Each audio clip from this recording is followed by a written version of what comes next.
ওয়াজ মাহফিলে আসি মানুষের কুফরি শিখায়।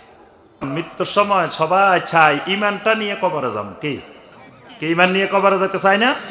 আল্লাহুম্মা মান আহিয়াইতাহু মিন্না ফাআহইহি আলাল ইসলাম ওয়া মান তাওয়াফাইতাহু মিন্না ফাতাওয়াফাহু আলাল ঈমান। আয় আল্লাহ, মৃত্যুটা ঈমানের উপরে দিও। ঈমান নিয়ে মরতে চাই, তো ঈমান নিয়ে মরলে ঈমানের উপরে লেখাপড়া করা লাগবে। ঈমান নিয়ে মরতে হলে কি ঈমানের উপরে লেখাপড়া করতে হবে। তাহলে ঈমানের সংজ্ঞাটা মুখস্থ করতে হবে। এবার আসেন কুফর কাকে বলে। কুফর হলো ঈমানের বিপরীত।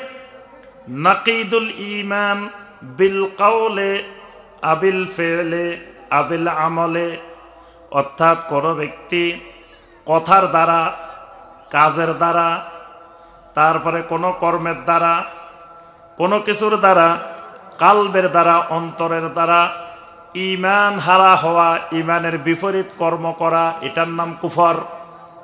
বুঝে আসছে? ঈমানের বিপরীত কর্মটাই কি? কুফর। সেই বিপরীত কর্মটা অনেক সময় কালবের মাধ্যমে হতে পারে।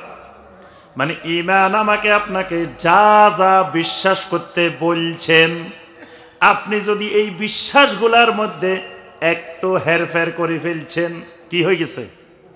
কুফরি হয়ে গেছে।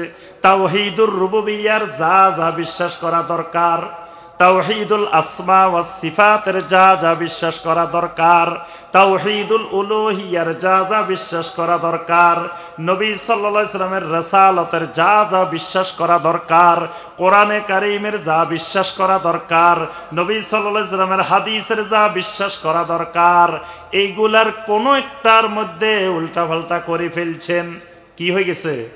কুফর হয়ে গেছে। আবার এই কুফরি আপনার কথার দ্বারাও হয়ে যাইতে পারে। অন্তরের দ্বারা যেমন হয়, কথার দ্বারাও তেমন হয়। আবার কাজকর্মের দ্বারাও কুফরি হয়। বুঝে আসছে আবার কুফরি? আচ্ছা, কুফরি করলে কি হয়? আজকে মুসলমানের মধ্যে কুফরি সম্পর্কে জ্ঞান নাই। ৯৯% মুসলিম কুফর সম্পর্কে জ্ঞান নাই। না থাকার কারণে কোটি কোটি মুসলিম কুফরের মধ্যে ডুবে আছে, কিন্তু তারপরেও মনে করে পাক্কা মুসলমান, অথচ সে আগা গোড়া কুফরের মধ্যে ডুবে রয়েছে।